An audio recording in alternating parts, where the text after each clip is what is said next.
En 1991, 4 jeunes membres d'un groupe de rock breton se sont volatilisés lors d'un vol en jet privé. Leur avion a disparu des radars sans laisser de traces. Pendant 19 ans, les musiciens sont restés introuvables, leur sort restant un mystère complet qui a déconcerté les enquêteurs. C'est alors qu'une expédition en haute mer de la marine française extrait quelque chose de choquant du fond de l'océan, une découverte qui va révéler une sombre vérité à laquelle personne n'était préparé.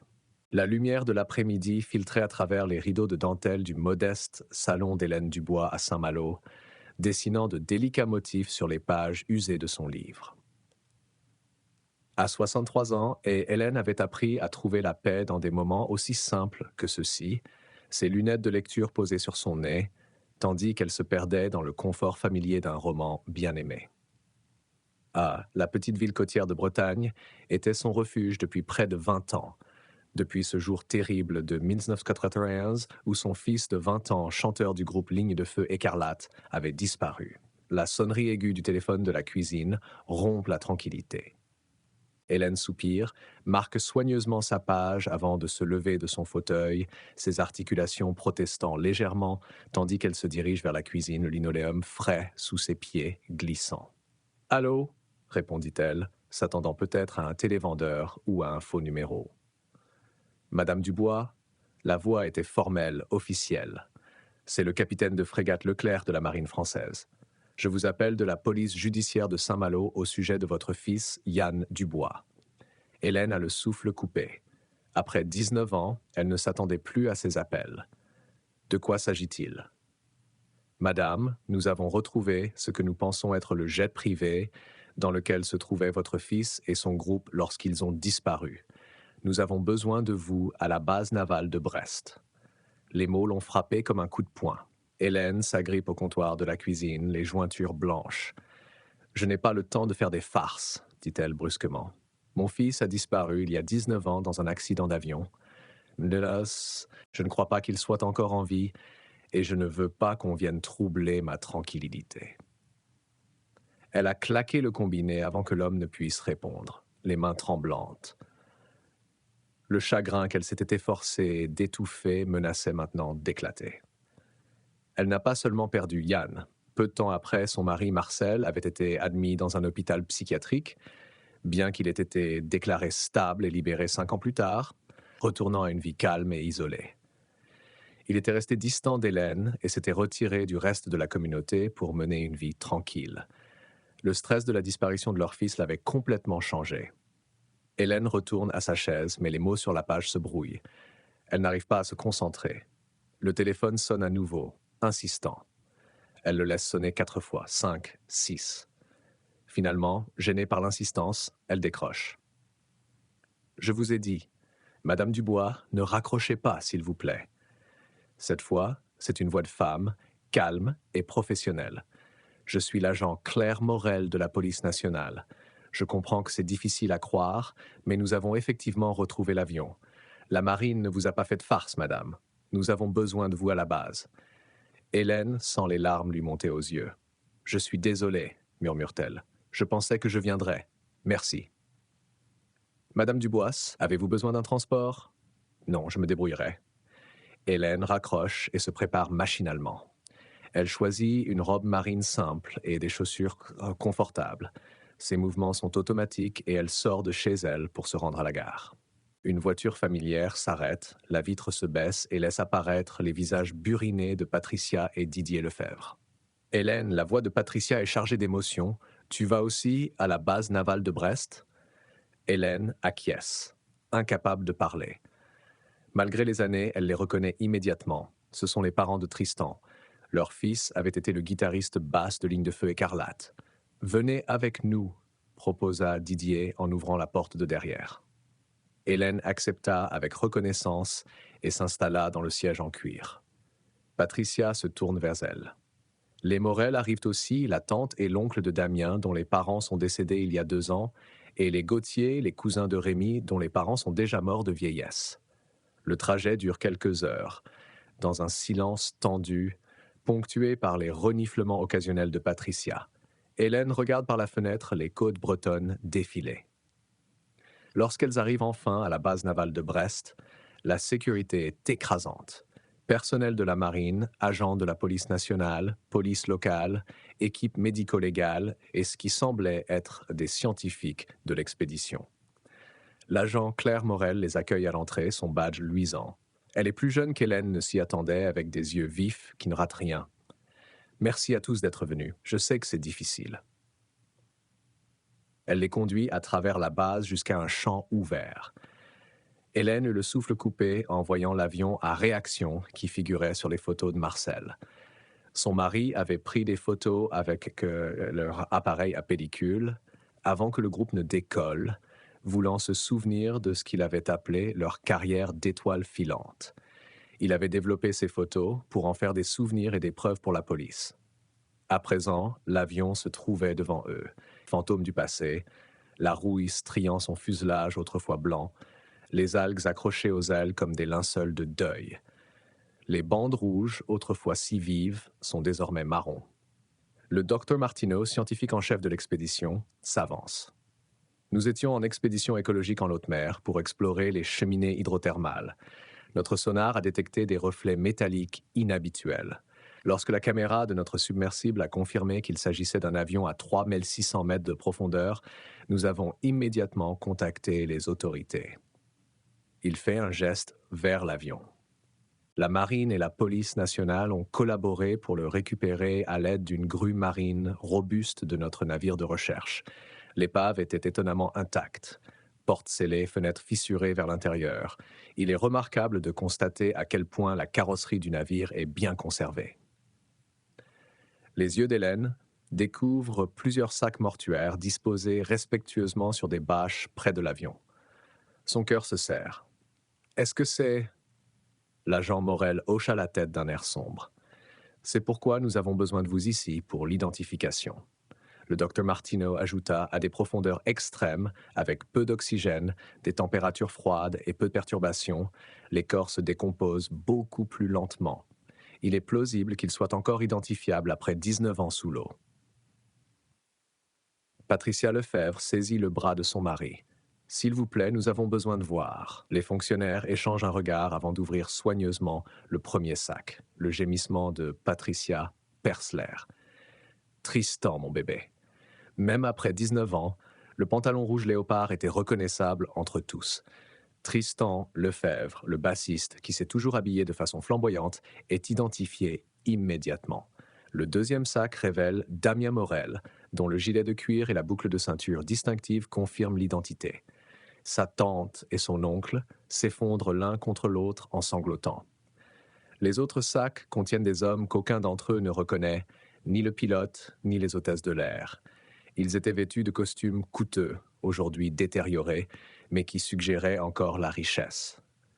Les garçons étaient censés rencontrer une maison de disques internationale et un producteur, dit Hélène à voix basse. Un distributeur. Ces hommes font peut-être partie de leur société. Mon mari était le manager du groupe, mais il m'a rarement donné des détails à l'époque, même si je crois qu'il a tout dit à l'officier de gendarmerie qui s'est occupé de l'affaire des personnes disparues. L'officier Dupont, qui s'était occupé de l'affaire initiale, a confirmé son récit. Marcel Dubois est devenu violent et a été diagnostiqué comme souffrant d'une maladie mentale aiguë peu après la disparition. Il a été libéré 5 ans plus tard et est retourné à une vie d'isolement. Nous avons essayé de le contacter, mais il a refusé de venir. L'équipe médico-légale s'est installée, photographiant et examinant. L'un des techniciens a levé les yeux au ciel. Blessures par balle. Toutes les victimes présentent des traces de coups de feu. L'expression de l'agent Morel se durcit. Il s'est donc passé quelque chose de très grave dans l'air. Ils ont probablement été tués à l'avant.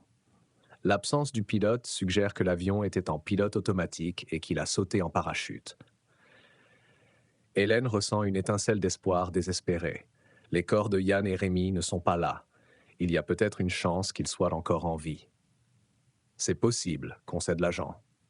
Personne ne les a vus, mais nous passons d'une affaire de disparition à une enquête criminelle. La presse est arrivée comme des vautours, caméra et micro en avant. Une journaliste se positionne devant l'avion et parle rapidement à sa caméra.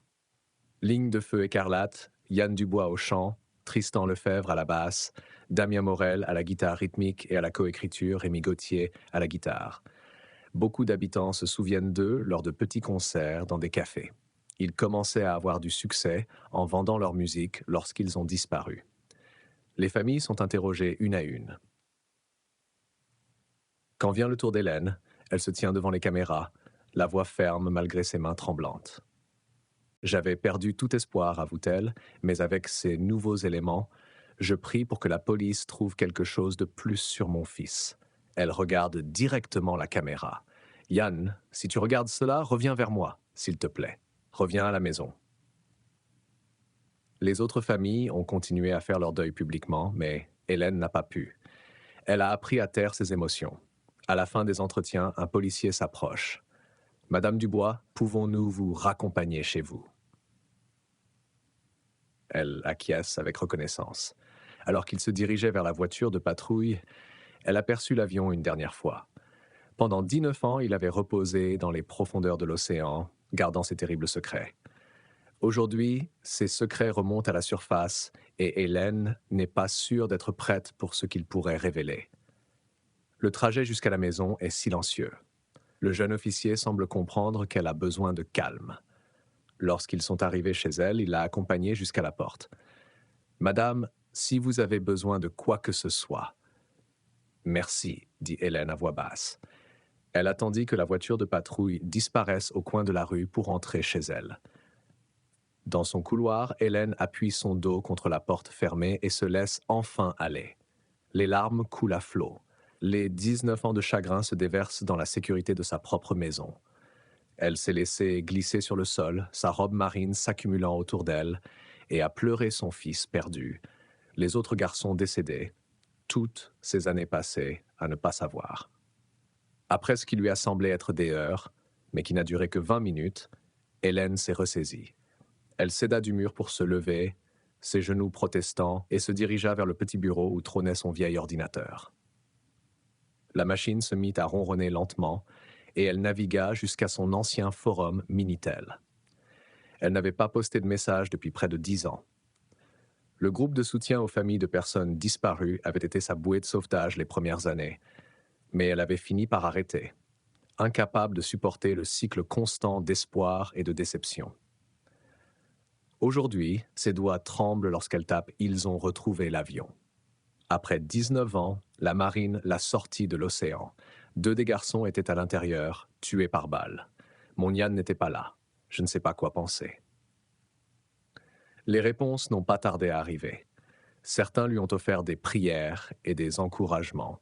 D'autres, peut-être plus réalistes, après des années d'espoir déçus, l'ont gentiment averti de ne pas trop attendre. Un message disait « Hélène, après 19 ans, protège ton cœur ». Elle a perdu le fil du temps en lisant et en répondant, les noms d'utilisateurs familiers lui rappelant des souvenirs. Lorsqu'elle jette enfin un coup d'œil à l'horloge, elle est prise de panique. Son rendez-vous chez le médecin était dans 45 minutes, et le trajet en bus en prenait 30. Hélène voulait aussi rendre visite à Marcel chez lui. Il méritait de savoir pour l'avion, même si leur relation était tendue.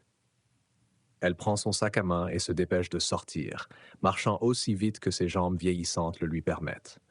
Le bus s'éloignait juste au moment où elle atteignait l'arrêt. Elle fit un signe frénétique, mais le chauffeur ne la vit pas. Frustrée, elle vérifia l'horaire. 40 minutes avant le prochain bus. Un homme se tenait à l'extrémité de l'abribus, gardant ses distances mais l'observant attentivement. Il avait une 50aine d'années, portait une veste délavée et un jean. Quelque chose dans son regard la met profondément mal à l'aise. Hélène lui dit « Belle journée », essayant ainsi de faire baisser la tension. L'homme ne sourit pas, son regard est froid, presque hostile. « Je vous ai vu aux informations ce matin », dit-il sans embâge. « Votre fils. Je pensais qu'il serait déjà mort, probablement en train de couler au fond d'une tranchée. » Hélène recula. « C'est quoi ton problème ?» Un autre bus s'approche, pas le sien. L'homme monte à bord sans un mot de plus. Par la fenêtre, il continue de la fixer, l'expression indéchiffrable mais quelque peu menaçante. Hélène tente de calmer son cœur qui s'emballe. « Il y a des gens qui sont cruels, se dit-elle. Ils ne peuvent pas comprendre la douleur de la perte d'une famille. » Elle consulte sa montre, 30 minutes avant la mort. La cabine téléphonique située à l'extérieur du supermarché Carrefour local se trouve à 3 pâtés de maison. Elle pourrait appeler son mari, l'informer de la nouvelle. La marche l'aiderait à se changer les idées. Le supermarché est animé, les clients entrent et sortent avec leurs courses. Hélène repère la cabine téléphonique et compose le numéro familier de son mari. Elle lui raconte tout. Marcel avait d'abord refusé de reconnaître quoi que ce soit au sujet de l'avion à réaction qui avait été retrouvé, mais Hélène avait fini par le persuader d'écouter. Hélène finit par le convaincre d'écouter. « Je serai là à 3 heures, lui assure-t-elle, juste après mon rendez-vous chez le médecin. » Elle raccroche et se retourne pour partir. Son sang ne fait qu'un tour. Le même homme de l'arrêt de bus se tenait juste derrière elle, après être apparu silencieusement. « Quoi ?» dit-il brutalement lorsqu'elle sursaute. Hélène ne répondit pas. Elle s'éloigne rapidement, ses chaussures sages claquant sur le trottoir. Elle jette des coups d'œil nerveux par-dessus son épaule. L'homme avait décroché le combiné de la cabine, mais ses yeux la suivaient. Quelque chose ne tournait pas rond. Ce n'était pas une coïncidence. Hélène accélère le pas, soudain très consciente de sa vulnérabilité, une femme de 63 ans seule dans la rue. Les boutiques familières de Saint-Malo lui paraissent soudain moins réconfortantes. Elle avait besoin d'un endroit sûr, d'un endroit avec des gens. Hélène franchit les portes automatiques du supermarché, se sentant immédiatement plus en sécurité parmi les clients du week-end. Les bruits familiers des roues de charrette qui grincent et des scanners des caissières qui bipent l'aident à se calmer. Elle a remarqué un panneau d'arrêt de bus à travers la fenêtre près de l'entrée du supermarché, plus proche que de marcher jusqu'à l'arrêt d'origine. Le magasin était bien achalandé, avec des étalages de produits frais et des rayons d'épicerie occupant le premier étage. Hélène a souvent fait ses courses ici au fil des ans, trouvant du réconfort dans la routine. L'escalator menant au 2e étage ronronne tranquillement. Elle s'agrippa à la rampe et monta en pensant à Marcel. Il avait toujours aimé les magazines Géo. Même dans son état actuel, les photos semblaient l'apaiser. Le 2e étage s'ouvre sur le rayon électronique. Des rangées de téléviseurs à tubes cathodiques volumineux affichent la même image. Son propre visage s'adressant aux journalistes il y a quelques heures à peine. Les journaux télévisés avaient déjà repris l'histoire. Elle s'est arrêtée, fascinée par la vision surréaliste d'elle-même multipliée sur 20 écrans, demandant à son fils de rentrer à la maison après 19 ans. Le journaliste disait que les images montraient l'avion retrouvé, sa coque couverte de rouille dégoulinant d'eau de mer. Une femme avec un panier de courses s'est arrêtée à côté d'elle. « Oh mon Dieu, c'est vous, n'est-ce pas? Vous êtes la mère. » Avant qu'Hélène n'ait pu répondre, d'autres personnes se sont rassemblées. Un homme âgé lui touche doucement l'épaule. « Je vous présente toutes mes condoléances, ma chère. Mon neveu adorait la ligne de feu écarlate. » Une femme plus jeune lui dit « Il jouait au Café des Arts tous les jeudis. » La foule se rapproche, les voix se mêlent aux questions et aux condoléances. Hélène sent sa poitrine se serrer, submergée par cette attention soudaine. Elle tente de reculer, mais elle se retrouve bloquée. « S'il vous plaît, laissez un peu d'espace à la dame », ordonne une voix ferme. Hélène lève les yeux avec espoir, s'attendant à ce que la sécurité du magasin soit assurée. Au lieu de cela, l'homme de l'arrêt de bus se faufile dans la foule.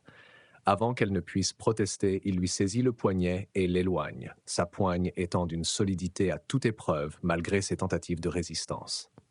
« Qu'est-ce que tu fais ?» s'exclame-t-elle. Il ne répondit pas et la dirigea vers un escalier de secours.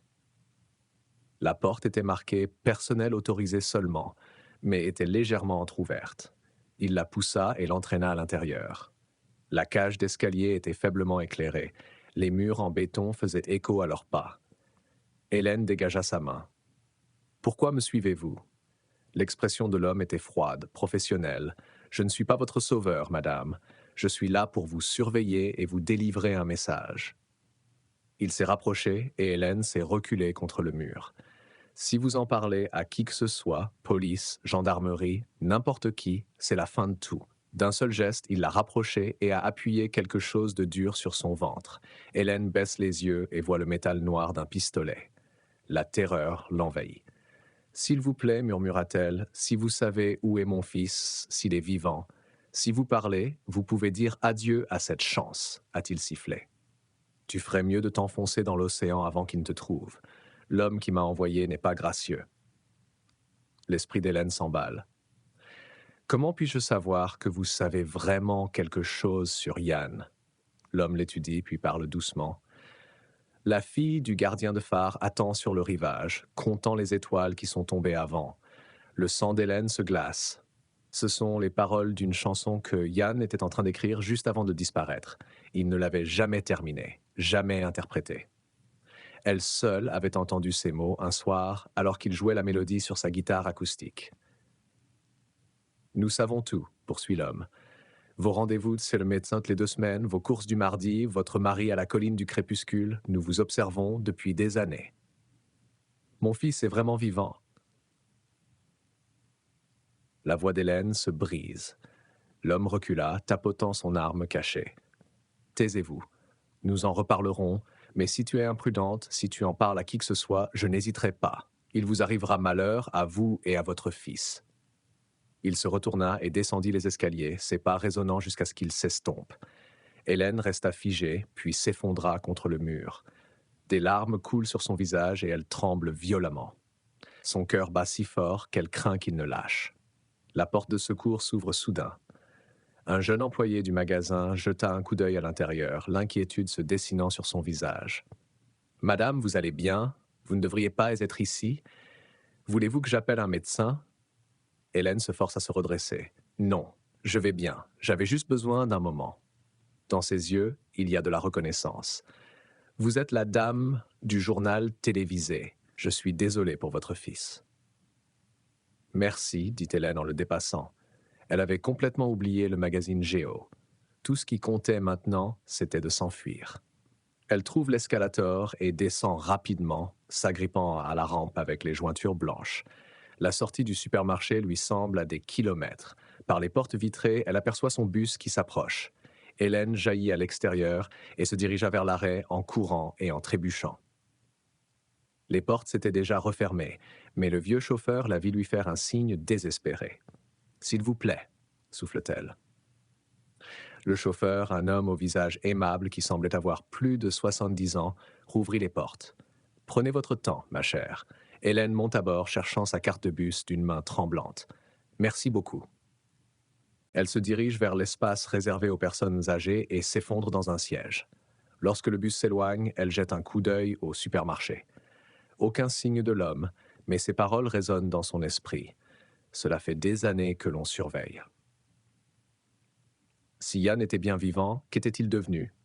Qui était cet homme et quel prix devrait-elle payer pour le revoir? Hélène descend du bus au centre hospitalier, les jambes encore tremblantes de la rencontre au supermarché. Le bâtiment médical familier se dresse devant elle, ses murs beiges et ses vitres teintées témoignant d'années de visites de routine. Elle s'est présentée à la réception, a subi les contrôles de tension artérielle habituels et s'est assise dans la salle d'attente jusqu'à ce que son nom soit appelé. Le docteur Poirier, toujours aussi efficace, passe en revue ses médicaments pour le cœur et rédige de nouvelles ordonnances. Hélène entend à peine ses rappels sur la nécessité d'éviter le stress. Elle pense toujours à la menace de l'homme et aux paroles de cette chanson impossible. Lorsqu'elle sort enfin de son rendez-vous, son sac d'ordonnances à la main, le soleil de l'après-midi décline déjà. Elle se tient à l'arrêt de bus devant l'hôpital, déchirée. L'homme l'avait explicitement averti de ne parler à personne, mais Marcel méritait de savoir pour l'avion. Il était toujours son mari, malgré tout.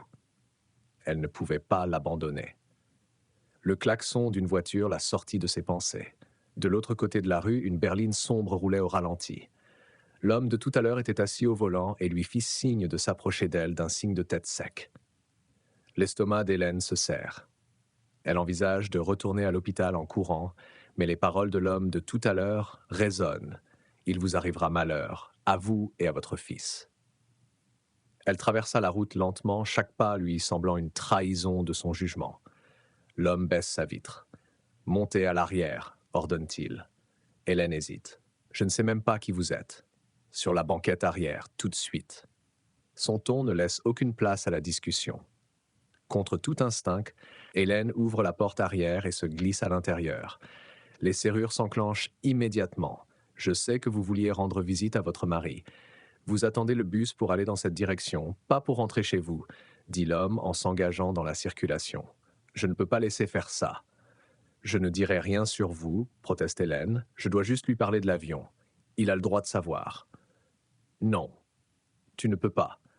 Mettez ça. Il jette une paire de menottes sur le siège arrière. Hélène les regarde avec incrédulité. Non, je ne vous connais pas. Je ne vous fais pas confiance. J'aurais dû appeler la police. Là, vous mettez ma patience à l'épreuve.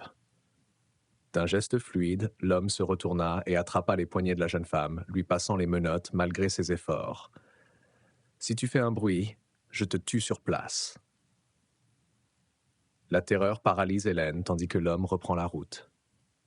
Ils laissèrent Saint-Malo derrière eux, les rues familières cédant la place à l'autoroute, puis à des routes étroites bordées de pins imposants. Après des heures, mais probablement 40 minutes, il s'engagea sur un chemin de terre à peine assez large pour la voiture. Une cabane apparut à travers les arbres, petite, isolée, aux fenêtres sombres. L'homme se gara et la sortit de la voiture en la tenant fermement par le bras. À l'intérieur, la cabane sentait la moisissure et la vieille fumée. Quelques meubles, une cheminée en pierre, rien d'autre. « Pourquoi faites-vous cela » demande Hélène. « La police va me chercher quand je ne viendrai pas. Ils vont chercher, vous ne pouvez pas me garder ici pour toujours. »« Je le peux et je le ferai. Maintenant, tu dois te taire pour ton propre bien. » Il sortit un rouleau de ruban adhésif noir et l'enroula autour de sa bouche malgré ses protestations étouffées. Il a sorti une cigarette et un téléphone portable. Par la fenêtre, Hélène le regarde faire les 100 pas en parlant. Lorsqu'il s'aperçut qu'elle la fixait, il s'éloigna, hors de portée de voix. Hélène teste les menottes, mais elles sont de qualité professionnelle, impossible à faire glisser pour ses mains arthritiques. La panique lui monte à la gorge. Elle a 63 ans, elle est cardiaque. Elle a été enlevée par un inconnu qui prétend connaître son fils disparu. L'homme revint, écrasant sa cigarette sous sa botte. Il se dirigea vers le mur du fond et appuya sur ce qui semblait être un panneau de bois ordinaire. Une partie bascula vers l'intérieur, révélant un compartiment caché. Il en sortit plusieurs petits paquets emballés dans du plastique, chacun contenant de la poudre blanche. Les yeux d'Hélène s'écarquillent. Elle sait exactement ce que c'est.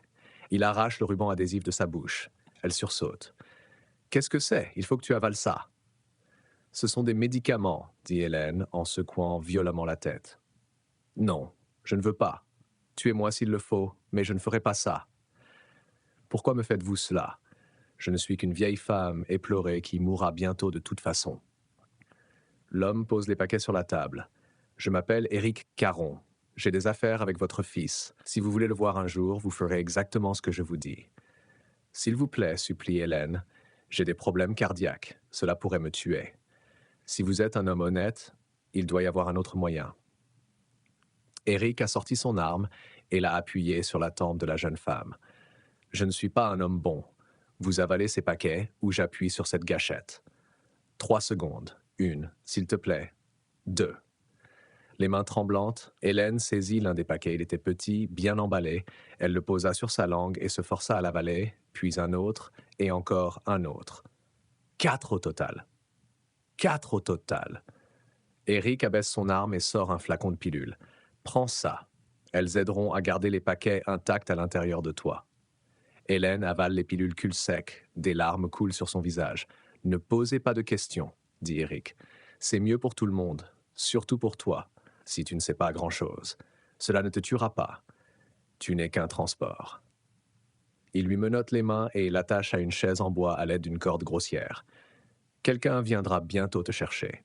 Tiens-toi tranquille et tu verras ton fils. » Hélène s'assit, ligotée dans la cabine obscure, les paquets de drogue dans l'estomac, se demandant ce que son fils était devenu pour que ce cauchemar soit le chemin qui le mène à lui. Quelques instants passèrent dans la cabine obscure. Hélène sent les médicaments faire effet. Une lourde somnolence l'envahit. Ses pensées deviennent léthargiques, déconnectées. Elle pria pour que ce ne soit que les pilules qu'Éric lui avait données, et non les paquets eux-mêmes qui laissaient échapper leur contenu dans son organisme. La pièce commença à se brouiller sur les bords, elle se sentait en apesanteur, comme si elle flottait au-dessus de la chaise. Le temps n'a plus de sens. S'agit-il de minutes ou d'heures avant qu'elle n'entende le grondement d'un véhicule qui s'approche? À travers sa brume, elle vit des phares balayer la fenêtre. Un gros camion, dont la silhouette tourbillonnait dans sa vision droguée. Le visage d'Éric apparut devant elle, ses traits ondulants comme de l'eau. « C'est l'heure d'y aller », semblait dire sa voix au loin. Elle sentit ses mains déverrouiller les menottes, dénouer la corde. Ses jambes la soutenaient à peine tandis qu'il la tirait vers le haut. Le monde basculait et oscillait à chaque pas vers la porte. Dehors, l'air de la nuit frappait son visage comme de la soie froide. Des hommes se tenaient près du camion, aux cheveux bruns, parlant rapidement en espagnol. Ils avaient l'air portugais, leur visage était dur et usé par le temps. L'un d'eux la saisit brutalement et la pousse vers l'arrière du véhicule. À l'intérieur, « Vela !» grogna-t-il. L'espace de chargement du camion était plus grand que ce à quoi elle s'attendait, mais l'homme ne l'a pas laissé dans l'espace principal. Il appuya sur ce qui semblait être la paroi intérieure et une partie bascula vers l'intérieur, un compartiment caché. « Entrez.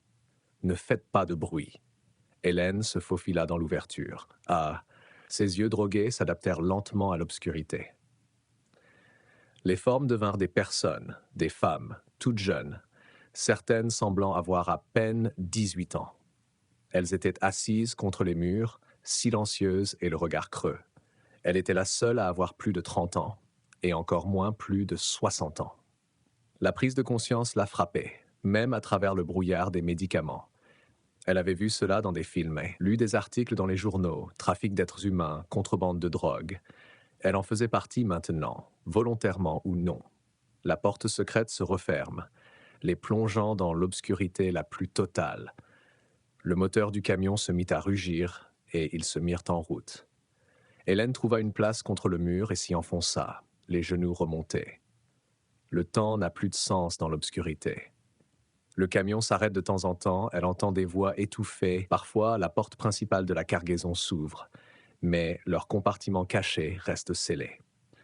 Les jeunes femmes restent silencieuses, manifestement rompues à cette horrible routine.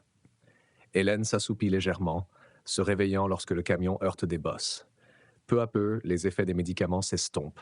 Son esprit s'éclaircit et elle prend conscience de l'horreur de sa situation.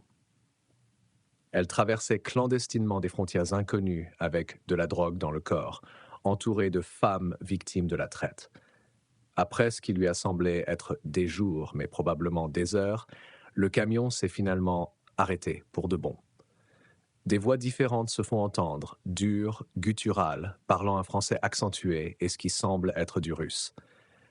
Le panneau secret s'est ouvert. Des lumières vives ont pénétré à l'intérieur, obligeant tout le monde à plisser les yeux. Un homme massif se tient en silhouette dans l'ouverture. Dehors, vous tous, bougez. Ils trébuchèrent dans ce qui semblait être un entrepôt. Sol en béton, chevrons en métal, odeur d'huile de moteur et de quelque chose d'autre, quelque chose de chimique. D'autres hommes attendaient, tous avec des traits slaves, tous armés. Ils ont été conduits dans une pièce annexe et ont reçu l'ordre de former une ligne. À côté de cette pièce, une autre, plus petite, est marquée d'un avertissement de radiation. Les jambes d'Hélène tremblent, en partie à cause du long confinement, en partie à cause de la crainte de voir les femmes appelées une à une. À chaque fois, le ronronnement sourd de l'appareil à rayon X résonne de manière inquiétante. Lorsque son tour est arrivé, elle a suivi l'homme qui l'a poussé vers l'avant et lui a aboyé de se presser contre le mur de métal froid. Quelques instants plus tard, un autre homme entra. Le côté gauche de son visage était grotesquement défiguré, écrasé et mal cicatrisé, formant un rictus permanent. Il portait un plateau de petites tasses remplies de liquide. « Buvez », ordonne-t-il, « pour passer les paquets. » Les jeunes femmes s'exécutent immédiatement. Hélène hésite, sa main tremble en tendant un gobelet. L'homme au visage cassé s'en aperçoit et l'étudie avec dégoût. « Pourquoi nous envoie-t-on une vieille femme ?» demande-t-il à sa compagne dans un français très accentué.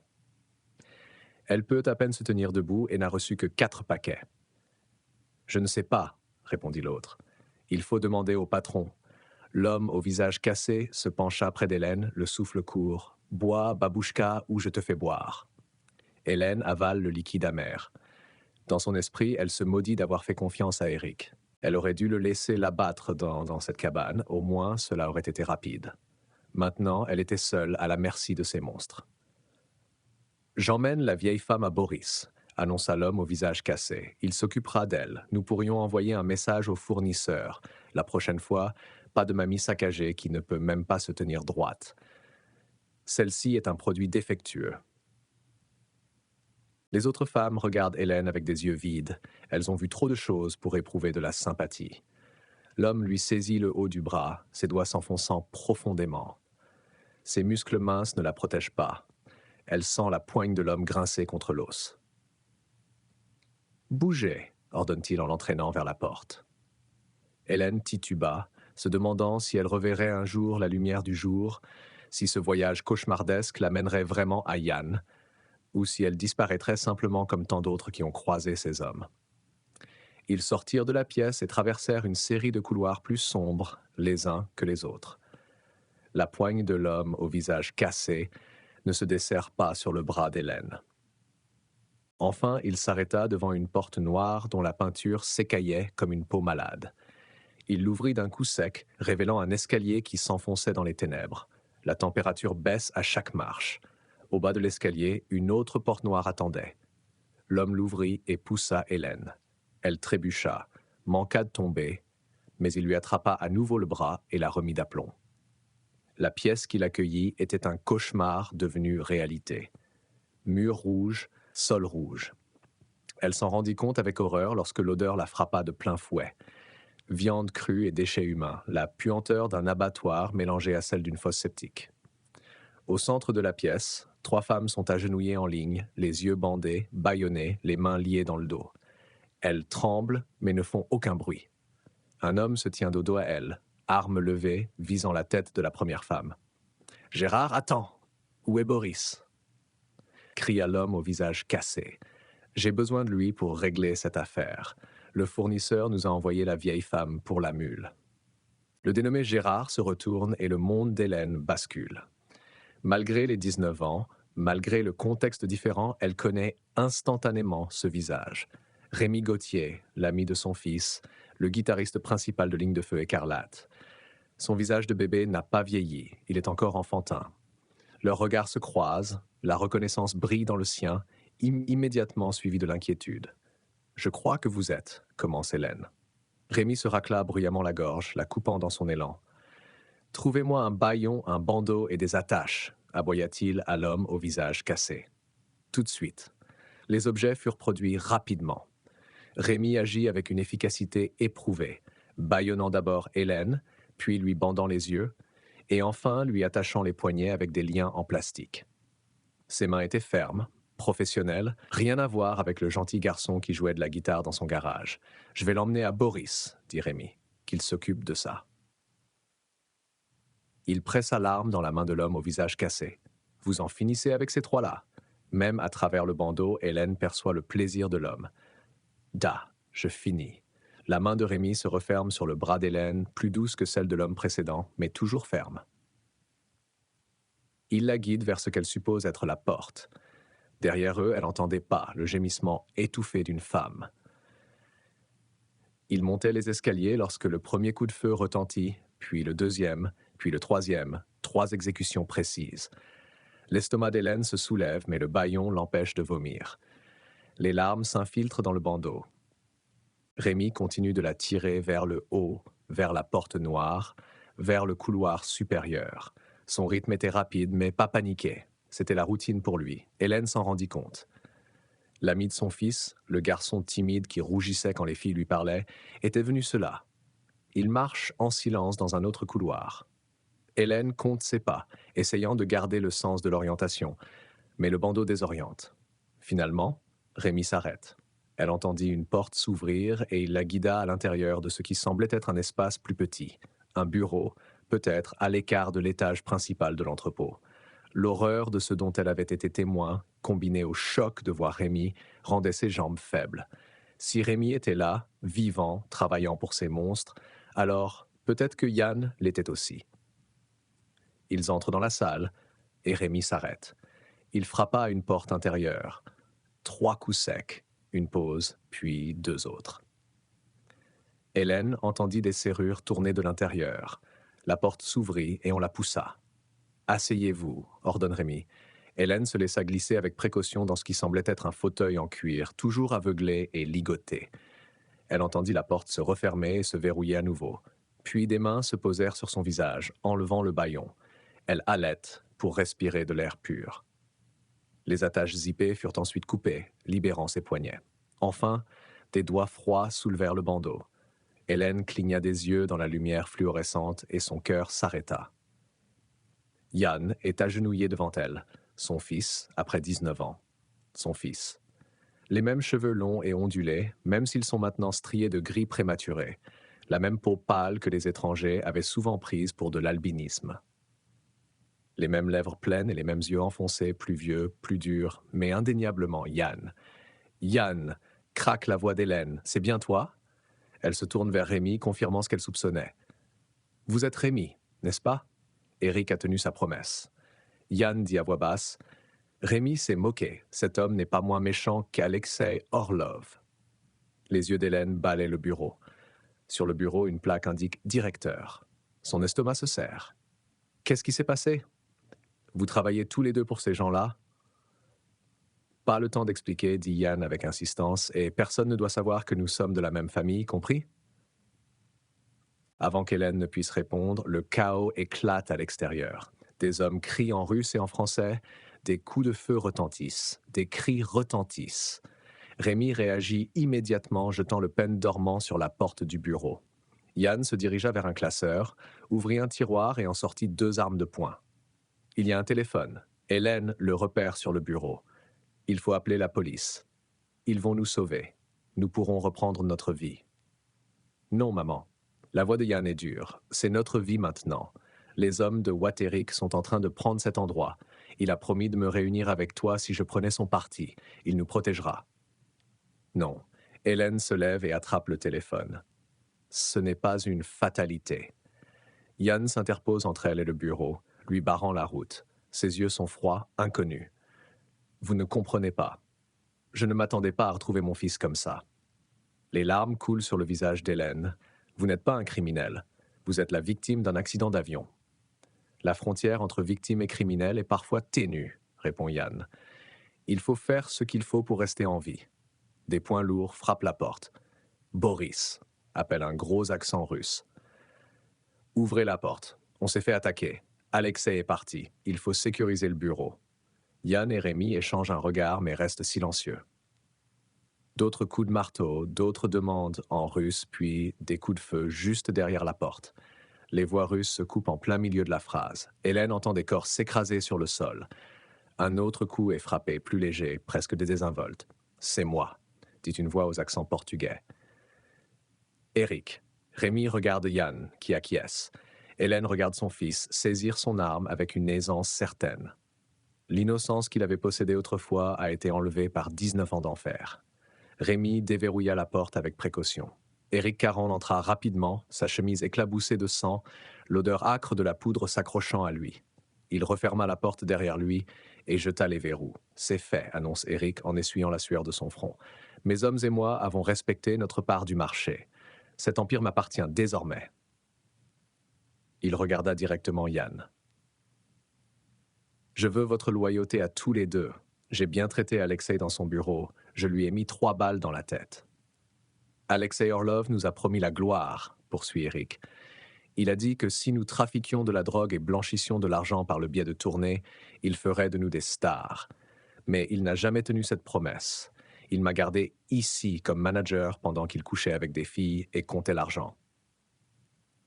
Les yeux d'Éric brillent. Je ne suis pas comme Alexei. Comme nous en avons discuté, je vais continuer cet empire, mais je vais aussi faire de vous un vrai groupe à nouveau, vous donner la célébrité que vous méritez. Ne vous préoccupez pas de la drogue, contentez-vous d'acheminer l'argent sale pour moi. C'est ta part du marché, comme nous en avons discuté. Rémi s'avance. Vous n'avez pas amené mes parents. Ils sont tous les deux morts. Eric dit carrément « mort il y a des années ». Mais j'ai tenu ma promesse à Yann. J'ai amené Hélène. Je n'ai pas aimé ce que vous avez fait à ma mère, l'utiliser comme une mule, lui faire avaler des paquets. Qu'est-ce qui t'a pris? Dit Yann.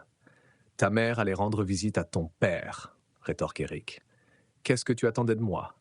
Si elle lui avait dit quoi que ce soit, il aurait appelé Alexei et fait capoter l'opération. Tout notre plan serait tombé à l'eau. Il jeta un coup d'œil à Hélène, le ton tranchant. Et si je ne lui ai pas fait avaler ces paquets, elle n'aurait pas atterri ici, dans votre bureau. Elle serait peut-être descendue directement à l'incinérateur. Son regard s'attarde sur elle avant de se porter sur Yann. Elle était tellement difficile à convaincre, elle me rappelle quelqu'un d'autre que je connais. Il plisse les yeux. Je suppose qu'aucun d'entre vous n'a réalisé que la police avait déjà trouvé le jet ce matin. Ils l'ont trouvé? Demande Rémi, choqué. La nouvelle ne nous est pas encore parvenue à l'intérieur. Hélène prend la parole, la voix tremblante. Oui, je l'ai vu moi-même. La marine l'a sortie de l'océan. Elle se tourne vers Yann. L'incompréhension s'installe. Ton père était au courant de tout cela depuis le début. Yann soupire. C'est une longue histoire. Je t'expliquerai tout plus tard. Son regard se porte sur la main d'Éric qui s'approche à nouveau de son arme. Je tiendrai ma promesse. Comme nous l'avons convenu, je tiendrai mon rôle. Éric lui tend la main, Yann la prend. Leurs poignets sont fermes, mais tendus. Je suis désolé, maman, dit Yann, la voix basse, mais ainsi nous pourrons être à nouveau ensemble et en sécurité. Hélène se serre la bouche, alors que le poids de la trahison s'abat sur elle. Ses genoux cèdent et elle se rattrape à la table. Pendant toutes ces années, elle avait cru que Marcel avait été brisé par le chagrin. Mais elle réalisait maintenant que son séjour dans l'établissement psychiatrique avait été une fuite calculée. Une fois libéré, il était rentré tranquillement chez lui, évitant la police et ses questions. L'homme qu'elle avait épousé, le père de son enfant, avait été l'architecte de ce cauchemar. Et maintenant, elle perdait aussi son fils. Les trois hommes ont commencé à discuter de logistique, élimination des corps, équipe de nettoyage, quels hommes d'Alexei pouvaient être transformés et lesquels devaient être éliminés. Ils parlaient de meurtre avec désinvolture, comme s'ils préparaient une fusion d'entreprises. Les yeux d'Hélène se posent sur le téléphone posé sur la table, juste derrière elle. Le numéro de l'agent Claire Morel est gravé dans sa mémoire. Pendant que les hommes complotent, elle s'approche lentement du bureau. Ses doigts se referment sur le combiné. Elle le soulève silencieusement et commence à composer le numéro. Non! Eric la repère et sort son arme. Yann se jette sur le téléphone, essayant de l'arracher des mains d'Hélène. « Maman, non !» Mais Hélène s'accroche désespérément. Elle entend la ligne se connecter, la voix de l'agent Morel. « Police nationale, Morel à l'appareil. » Le doigt d'Eric se resserre sur la gâchette. Tout se passe au ralenti. Rémi fonce sur Eric. L'arme fait feu. Yann se jette entre sa mère et la balle. L'impact fait tourner Yann, le sang affleure sur sa poitrine. Il s'effondre dans les bras d'Hélène. Au secours, Hélène hurle dans le téléphone. « Aidez-nous !» Rémi percute Eric, envoyant l'arme sur le sol. D'un geste fluide, Rémi le ramasse et tire. Une fois, deux fois, trois fois, quatre, cinq. Les tirs étaient précis, groupés étroitement dans la poitrine et la tête d'Eric. Eric s'écroule, le sang s'accumule sous lui. Rémi saisit le téléphone de la main tremblante d'Hélène. « C'est Rémi Gauthier, dit-il rapidement. Je suis l'un des membres du groupe disparu, le guitariste principal de Ligne de Feu Écarlate. Je suis ici avec Dubois, notre chanteur, et sa mère, Hélène. » Ils donnent rapidement leur localisation. Yann s'est fait tirer dessus. Il saigne beaucoup. Alexei Orlov est mort, mais il y a encore des hommes d'Eric ici. Envoyez une équipe tactique tout de suite. Les unités sont en route, dit l'agent Morel. Trouvez un endroit sûr et barricadez-vous. Rémi raccrocha et commença immédiatement à renforcer la porte, entraînant un lourd classeur devant elle. Hélène berce Yann sur le sol, appuyant ses mains sur la plaie. Le sang s'infiltre entre ses doigts, chaud et terrifiant. « Reste avec moi, supplie-t-elle. Je t'en prie, mon bébé, reste avec moi. » Les yeux de Yann papillonnent, sa respiration est superficielle, laborieuse.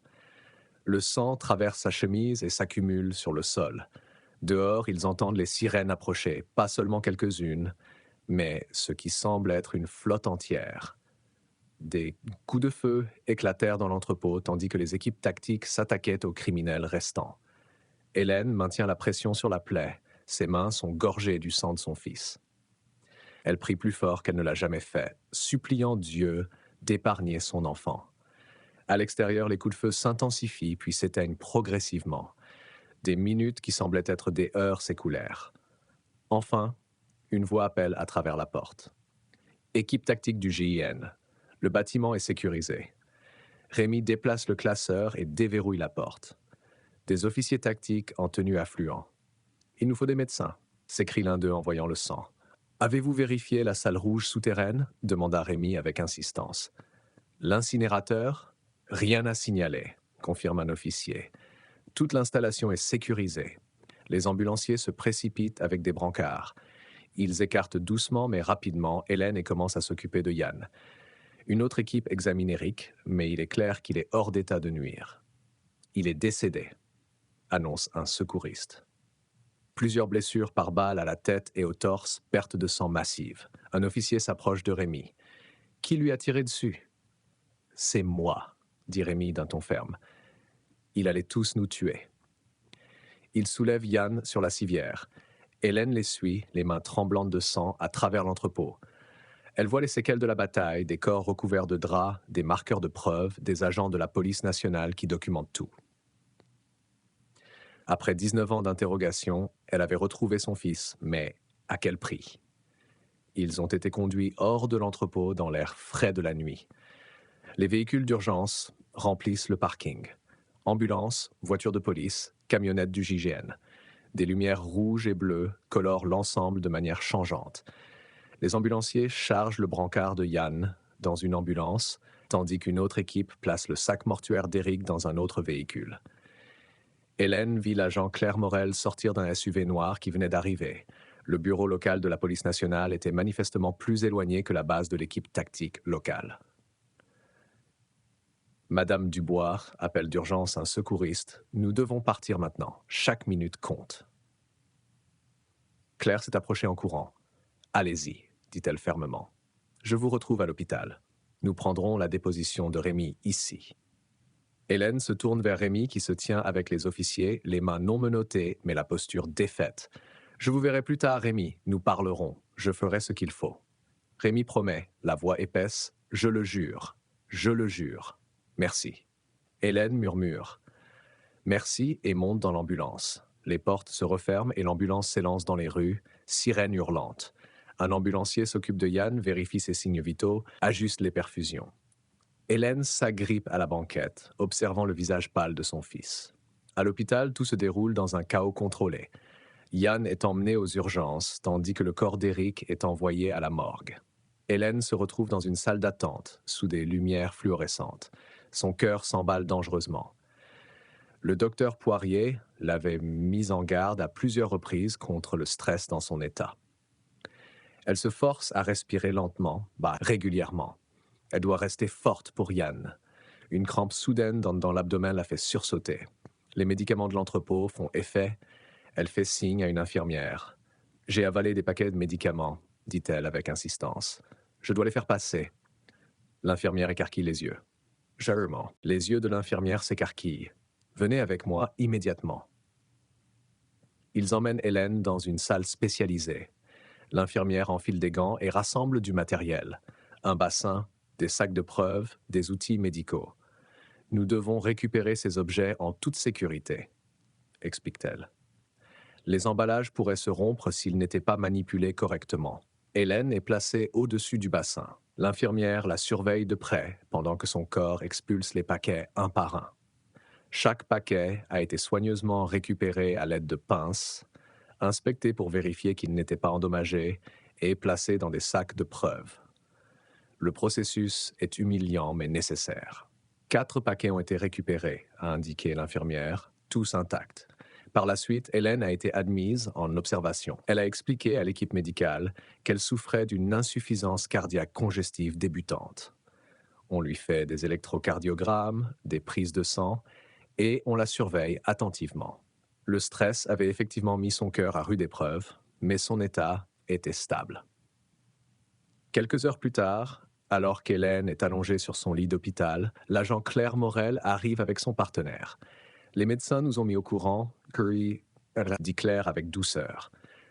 Éric Caron est mort d'une perte de sang massive, de multiples blessures par balle. Et Yann. Hélène ferme les yeux. Il est vivant, mais dans le coma. Il a fait 2 arrêts cardiaques pendant l'opération, mais ils l'ont ramené à la vie. Son état est critique, mais stable. Il a perdu énormément de sang. Dieu merci, il est vivant, murmure Hélène. Rémi nous a tout raconté, poursuit Claire. Il s'est montré très coopératif. Voulez-vous savoir ce qui s'est passé en 1981 ? Hélène acquiesce. Mon fils n'a jamais eu l'occasion de s'expliquer. Claire sort ses notes.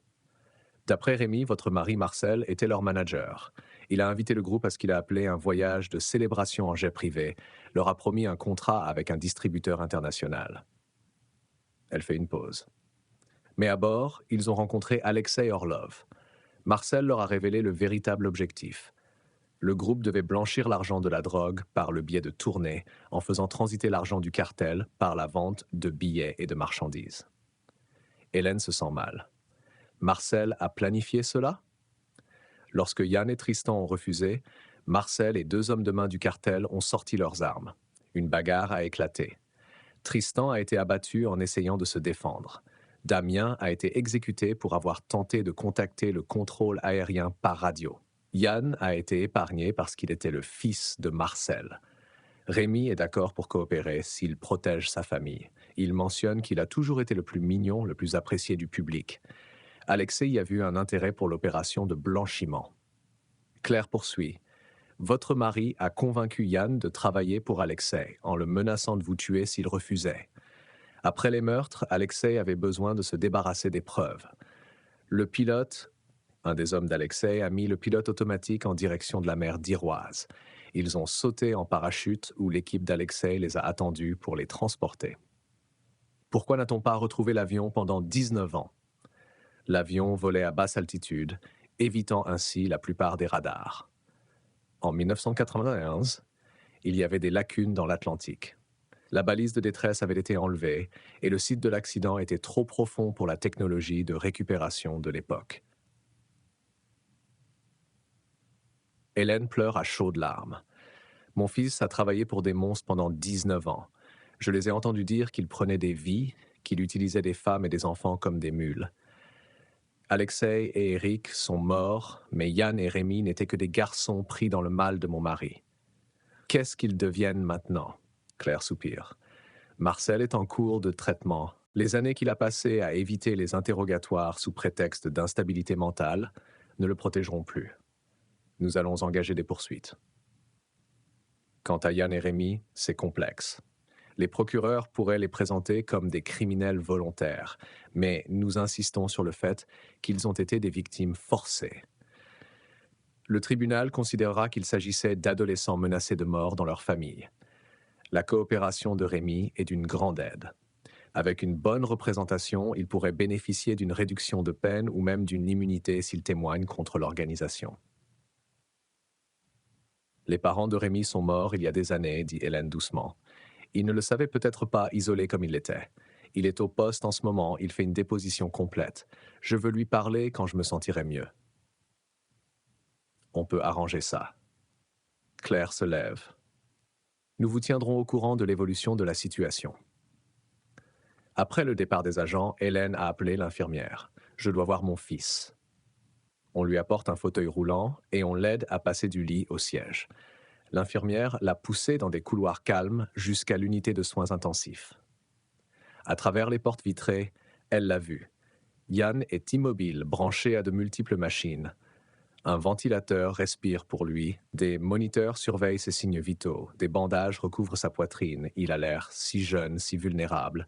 L'infirmière l'emmène à l'intérieur et lui donne de l'intimité. Hélène tend des doigts tremblants vers la main de Yann. Elle est chaude mais ne réagit pas. « Mon bébé », murmure-t-elle. « Mon petit garçon ». Les larmes coulent à flot tandis qu'elle tient sa main. 19 ans de séparation, d'ignorance, de chagrin. Tout cela pour arriver à ce moment. Son fils était vivant mais brisé, façonné par des circonstances qu'aucun enfant ne devrait endurer. « Je suis tellement désolée », a-t-elle pleuré. Désolé de ne pas avoir pu te protéger. Désolé que ton père ait fait ça. Mais tu m'as sauvé, Yann. Tu as pris cette balle pour moi. Elle prie alors, déversant son cœur. Dieu, s'il te plaît, guéris mon fils. Je sais qu'il a fait des choses terribles, mais tu connais son cœur. Vous savez qu'il n'était qu'un garçon qui essayait de survivre. S'il te plaît, sois miséricordieux. Laisse-le se réveiller. Laissez-lui une chance de se racheter.